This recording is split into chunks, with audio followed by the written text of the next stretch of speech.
We are inside, well, what civilians would call a locker room. We're in the locker room. This is where the pilots get ready to go out and fly. That's right. So much, I would say, much like the NFL, it's a team. So they prepare, they come in here, they get dressed out, except there's a lot of significance and technology that goes into the gear you guys wear. Can you explain that to us? Yeah, so probably the most interesting part of the equipment we have is this helmet. And so this helmet is specially designed for each pilot. It has a fiber optic cable here that connects to the computer of the aircraft. And it has a number of projectors in this electronics unit that project symbols and video onto our visor as we're flying. So wherever I look, I have information displayed in front of me, telling me where I am, how fast I'm going, how high I am, and I can also use it to cue weapons. So if I see an enemy aircraft off to the side, I can point my head in that direction. I can lock up that aircraft with the sensors on the airplane and employ weapons. So it's really the most advanced helmet in the world and allows us to be more efficient and effective when we're flying. And am I right that it's not just giving you information, but it collects information as well? Is that part of how you are debriefing after a flight? Is it collecting data as well? Yes, so everything I'm looking at is recorded in this helmet, and there's a series of cameras that record our screens and other imagery and data around the jet. And so debriefing is a huge part of what makes us a really awesome fighting team. Because every time we go out and fly, we try and get better. We hold each other accountable to what we had to do in the mission, and it doesn't matter if I'm flying with a higher ranking officer. If I see that he did something wrong, he expects me to speak up and point it out so that he can be better, and we can all be better next time.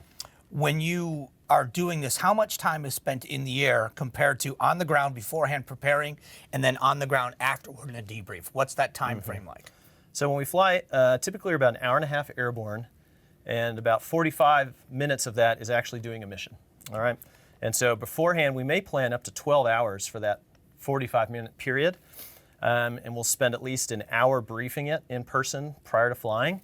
And then after the mission, when we get back, we're typically debriefing from 2 to 4 hours, wow. Watching the entire mission, maybe several times over, looking at were we effective, did we get the mission done, and how can we get better next time? Another part of the equipment is when you're talking about the gear that keeps you alert, because you can pass out from the G-forces and everything else. Can you explain how this helps you stay alive as well? Yeah, so this is a full coverage G-suit, and so this wraps around your abdomen and your legs, and it's filled with air bladders. And so this hose is connected to the jet, and so when you pull G's, the jet automatically fills this with air, and it squeezes your lower extremities and your abdomen, and it helps you maintain consciousness. We're a single-seat airplane, and so if you pass out, the plane's going to go out of control until you regain consciousness. And so this is a big piece of equipment that all fighter pilots wear to make sure you can stay in the fight and keep going. One of the biggest events in the Valley, and it has been for years, is Luke Days, and the way you get to show off what you do, and people come from everywhere. Can you talk a little about when the next one's going to happen and what people can expect? Yes, the next air show is going to be in March 2026, Luke Days, and we're going to have a great air show for the public. It's always free of charge for anyone who wants to come in the Valley.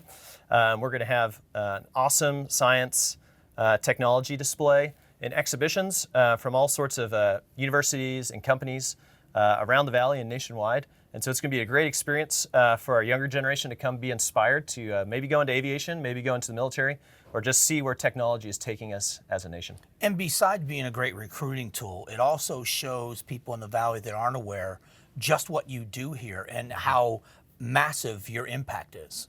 That's right. We love to bring the public on the base and show them exactly what we do and give them a window into Air Force operations and how proficient and excellent we are in what we do and how we strive to do the best for our country and defend our nation. I know that people probably say this to you all the time, but we truly do appreciate your service, that you are training the elite fighting force, and that without these volunteers being willing to do this, but without the people like you that train them, this is a magical place. It's an incredible place, and we really appreciate you showing us around. Thank you for your support. Thank you so much. We'll be back.